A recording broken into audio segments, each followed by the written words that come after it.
நீங்க எனக்கு எப்படி இருந்தாலும் ஓகே, நான் அதை எப்படியா இருந்தாலும் டேக்கிள் பண்ணி நான் கூட வாழ்ந்துருவேன்.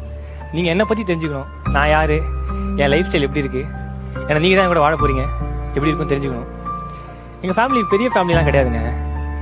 லோ கிளாஸ்க்கும் மிடில் கிளாஸ்க்கும் நடுவில் ஒரு இருக்கும் பாத்தீங்களா, அதுதாங்க. லோ கிளாஸ் வாழ்க்கையும் வாழ முடியாம மிடில் கிளாஸ் வாழ்க்கையும் வாழ கஷ்டம் இருக்கும் பாத்தீங்களா, அதுதாங்க. உண்மையா சொல்றேன், இது நான் உங்களை சிம்பத்தி கிரியேட் பண்ணணும், உங்களை லவ் பண்ண வைக்கணும் அப்படிங்கிறதுக்காக சொல்ல.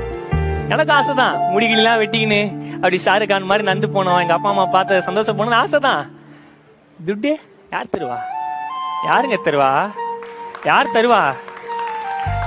எங்களை மாதிரி பசங்களாம் எடுத்த உடனே மேலெல்லாம் வர முடியாதுங்க. செருப்பு இருக்கு தெரியுமா, செருப்பு ஒரு வருஷம் யூஸ் பண்ணா தேஞ்சு இருக்கும் பாத்தீங்களா, அந்த மாதிரி தேஞ்சு தாங்க வரணும். இதான் என் மூஞ்சி, இதுதான் என் ரேஞ்சி. புச்சிக்கு தான் சொல்லுங்க, அவங்க காம்பினேஷன் பத்தி 1000 பேர் திட்டுவாங்க, கொல்லுவாங்க, நிறைய இருக்கும். நீங்க மனசை தட்டிட்டீங்க, ஓகேனா சொல்லுங்க, உடனே ஒத்துக்கிறேன். இல்லைன்னா வைங்களேன்,